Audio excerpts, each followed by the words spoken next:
pleasure to welcome each one who is gathered here on behalf of the center to welcome our governor. We have a number of clients, staff, and guests who are here and excited about what is going to be a momentous day for Woodrow Wilson Rehabilitation Center. So I welcome each of you. I have a little photograph I'd like to give you, Governor. This is from your visit here in 2002, and a photograph that was taken in our carpentry shop. And that might jog some memories. Your son, it looks like he's about 12 there. Yeah. I bet he's changed a little bit since that time. Yes, that is great. Terrific. I remember that day very well. Terrific. I'd like to invite our Wayne District Supervisor, Augusta County Board of Supervisors, Wendell Coleman, who will provide a welcome. That will be followed by a formal introduction given by our DRS Commissioner, Jim Rothrock. And following that, of course, the address from Governor Kaine, we have a presentation following your remarks once you conclude. So please join me in welcoming Wendell Coleman. Wendell.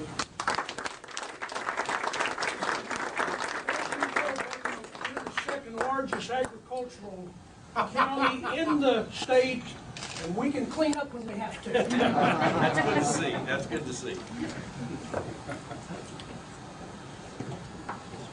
On behalf of the Augusta County Board of Supervisors, I would like to welcome the Honorable Tim Kaine, Governor of our great Commonwealth, and his cabinet and his senior members of his staff to the Woodrow Wilson Rehabilitation Center, which is the premier rehabilitation community serving persons with disabilities.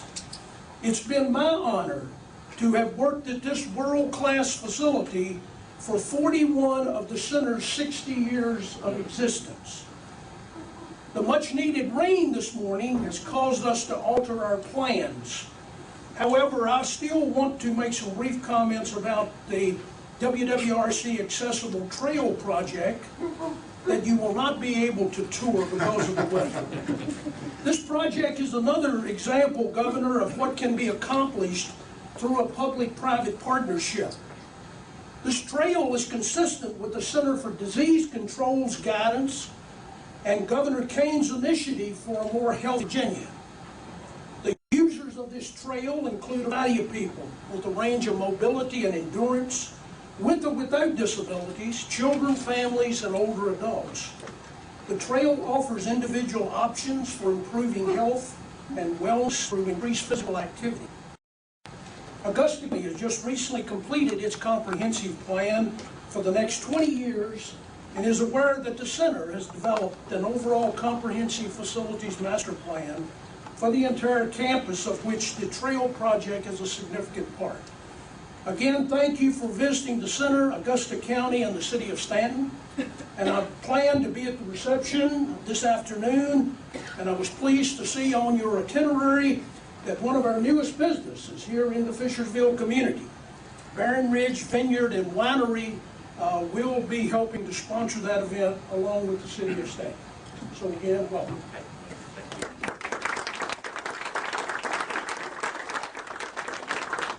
Good morning, everyone. My name is John Rothrock, and I'm the Commissioner of the Virginia Department of Rehab Services. And I would like to join Rick and Wendell in thanking all of you for coming out on truly a yucky day. When I was growing up in Martinsville, my parents had a saying that whenever they intended to do something, they said, "Lord willing and the creek don't rise." The governor, the creek is risen. We're still, the Lord is willing, I think, but the creek is risen. So that took away our morning activity that we planned earlier to go outside. But we will be doing a trail here at the center. I would like to, again, thank you for coming back to the center, Governor Kaine. Several years ago, about 6, Governor Kaine came up with his 2 sons and took a tour of the center. He didn't bring he didn't bring anybody at that time. It's amazing to see the entourage of the governor versus the lieutenant governor. It's much easier to handle the lieutenant governor, but we welcome all y'all too. But Lieutenant Governor Kaine and his sons came up, and we wondered why he was sticking around so much in our woodworking and cabinetry program. And then we found out that he was really a very skilled carpenter back from his days in growing up, and particularly when he was a missionary in South America. And we noted that he really had some steady hands. In fact, the instructor, the woodworking instructor, commented, that guy's really got a steady hand at carpentry. And we knew pretty soon that might be a characterization of him. based on, again, his missionary work in South America.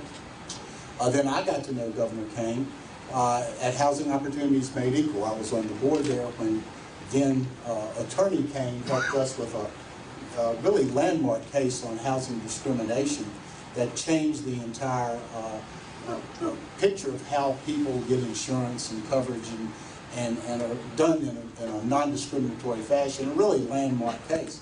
Again, many times we were offered settlements, we were offered ways out, but again, the Attorney Kaine helped us, and his steady hands guided us through that. Then I think the steadiest hands of all up until today perhaps were required by being the mayor of Richmond, Virginia. Lord knows if there's any place that needs a steady hand, it's being the mayor of Richmond, Virginia, but his steady handship kept on going. We at the Department of Rehab Services and within the broader disability community benefited from Governor Kaine's steady hands at the chair of the Disability Commission, where due to his leadership we fashioned really some very innovative programs that allowed people to receive Medicaid benefits and continue to work, something that is continues to be a problem, but we've made progress, and also, and particularly, some brain injury programming that is not only responding to our individuals with brain injury in the Commonwealth, but it's preparing us to be even more prepared to deal with the returning veterans from our conflicts overseas that will be coming back needing brain injury programming. And as the result of Governor Kaine's steady hands, we are ready. But if you've read the papers today or recently, you see that we're in very difficult fiscal straits. And it gives me comfort to know that our governor has probably the steadiest hands in the great and grand Commonwealth. So join me in welcoming steady hand Tim Kaine, Governor of Virginia.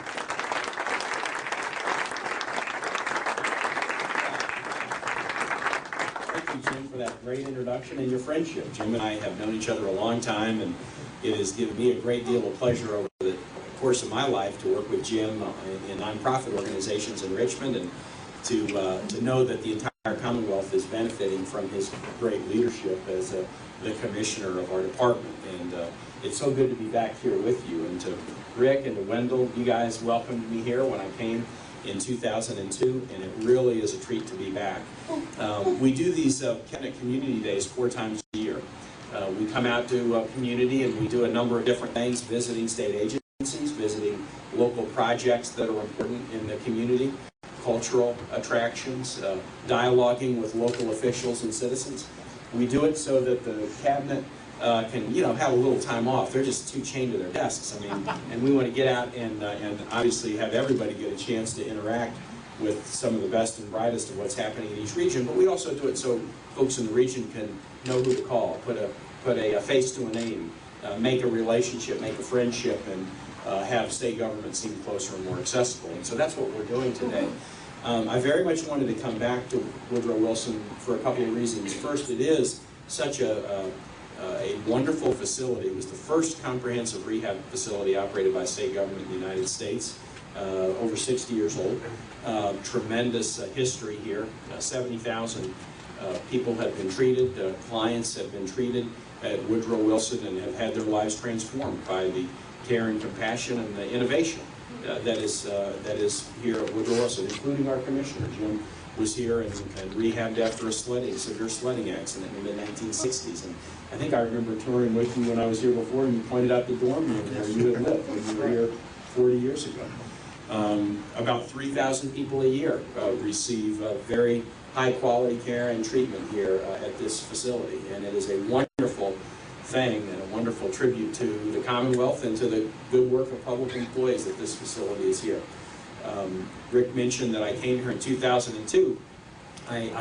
You remember 2 sons. I think I only had one with me then. I had 2 sons and a daughter, but I think I just had one with me, my oldest boy, Nat, who was 12 at the time. And I'll tell you a little story about Nat that is really a story about this facility. Nat was 4 years old when I ran for city council for the first time, so he campaigned with me holding his hand in neighborhoods as I was knocking on doors. And he doesn't really remember a time before I was in politics, city council, mayor, lieutenant governor, now governor. He's now 18, he's a freshman at George Washington. I also practiced law during the time I was in local government, and so he grew up knowing that you know, my day job was a lawyer, and then my weekend and evening and day job was being in local government. And I remember asking Nat a lot when he was a youngster, so, you know, what would you like to do when you grow up? And he said, well, I do know this, I don't want to be a lawyer or be in politics. That was always his answer from about age 5. So, you know, kids, those of us, when we're in this line of work, you know, we have a day job and we're doing government service too. I mean, there's a sacrifice for family. And Nat always used to say that. Well, we were going on a bike trip in Southwest Virginia in June of 2002. And we were going to drive here and then head south on 81 to Blacksburg, where the bike trip started. And I said, well, I'm chairman of the Disability Commission, which is a role that the lieutenant governor plays. And I've never been to the Woodrow Wilson Center in Fishersville. So how about this? This is a family trip, not work, but let's do one bit of work. Let's stop off and get a tour at Woodrow Wilson, because I need to see it to do my job as chair of the Disability Commission. So we pulled up here one summer day, and we took a tour through Woodrow Wilson. And in particular, in that carpentry shop and in the assistive technology programs here, where there's really fantastic work that is being done, really cutting-edge innovation to help people, you know, find technology solutions so they can go back to work or do other important tasks in their lives. I could tell that Nat, my 12-year-old, who was pretty interested at that point in anything engineering, technological, he was very, very impressed.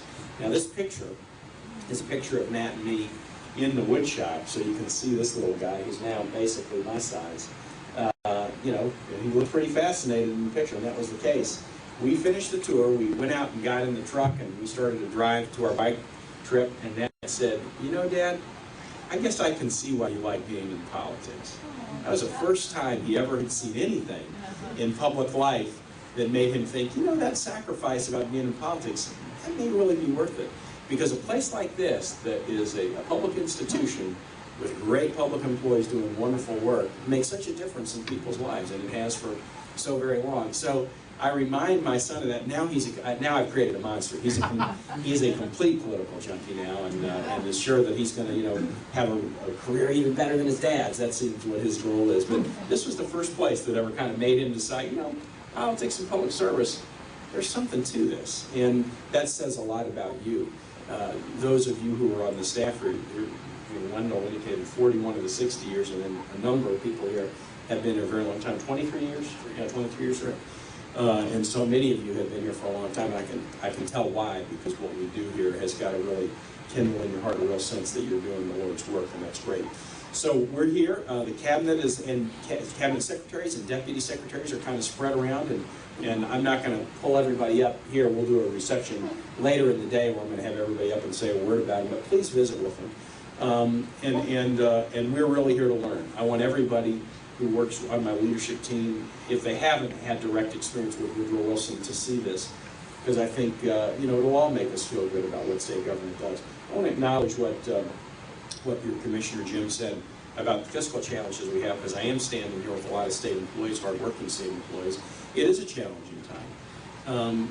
You know, I became governor in January of 2006, and in April of 2007, just about a year into my term, I gave my first instruction to state agencies to start trying to save on discretionary expenditures, because we saw the state housing market, or the housing market around most of the states start to decline. And frankly, since that time, it's been a belt-tightening time. We had to do a significant round of budget cuts in October of 2007. We had to do another round in February of 2008. And we're now in the middle of round 3. We've done some budget balancing in the 2009 fiscal year, steps that I announced in October, but I still have a significant amount of work to do between now and when I present the budget to the legislature in mid-December. And so we're working very hard on that. Every state agency has really stepped up in a major way. Every cabinet secretary has really stepped up in a major way. And it's not easy. I mean, it's not easy doing layoffs anytime, but it has been very difficult to do them in this kind of a job market and in this kind of an economy. But what I tell folks is, look, we don't get to necessarily dictate the conditions under which we serve. And the economy is in recession nationally right now. Virginia is better off than most in terms of median income and our unemployment figures, and that's good, but it still means that there's some real painful decisions that we have to make. Families are hurting and businesses are hurting, and they're paying less taxes, and that means government hurts too. But families and businesses have to make very hard decisions, and we should do that as well. Don't want to be too somber or sober about it. I do feel good about the team that I have that is working with us to try to find ways to make the decisions we have to make with an emphasis on maintaining the direct services and service delivery to our citizens who deserve it and who count on it. And while we do have more hard decisions to make, I make them knowing a couple of things. I think we have a couple of strengths in Virginia that we can be very, very proud of. First, we've got a very diverse economy. So some states are leaning very heavily on the auto industry, for example, and they are really, really hurting. As I talk to other governors, I wouldn't trade places with any of them, frankly. In Virginia, we've got ag and forestry, number one, the biggest industry in the state, but we also have everything from coal production to high tech, to defense spending, to great research institutions, to financial institutions. We have a very diverse manufacturing, a very diverse economy that is helping us weather this storm better than some. Second, in Virginia, we don't have some of the big problems like in our books and our balance sheet that other states have. For example, we don't have big unfunded pension obligations or things like that that we're trying to manage at the same time as we're dealing with declines in revenue. But the most important thing we have, and the reason that we will get through this and be strong, is we've got a lot of tools and we have a lot of strengths. You know, Virginia was just named the best governed state in America again by Governing Magazine in 2008. And a lot of folks, you know, maybe some don't pay that much attention to those kind of things, but we do. We get a ranking for best managed state because we know how to manage money. We just had bonds issued the other day, got a AAA bond rating reaffirmed, which is great. We know how to use information and data to make decisions. But the Governing Magazine survey that ranked us the best managed state in America, there was one grade we got on that grade card that no other state got, which is we got the top grade in the United States in terms of the people we have working for us. And that is something that we can feel very proud of. That's a tool that we have. We have a revenue stabilization fund, a rainy day fund that many states don't have. We've got a tradition of solid management that we use to manage through challenging times. So tough times don't last, but tough people do. And we're tough, and we've got great people working for us, and we're going to be able to get through this and continue to be very, very strong.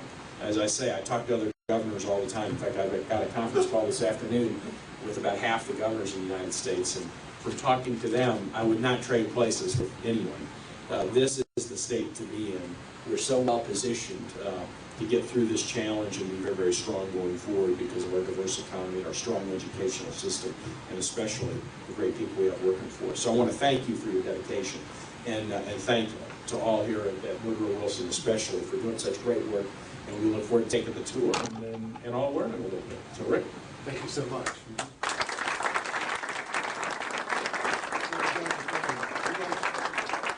We'd like to recognize the Woodrow Wilson Rehabilitation Center Foundation, members of that foundation.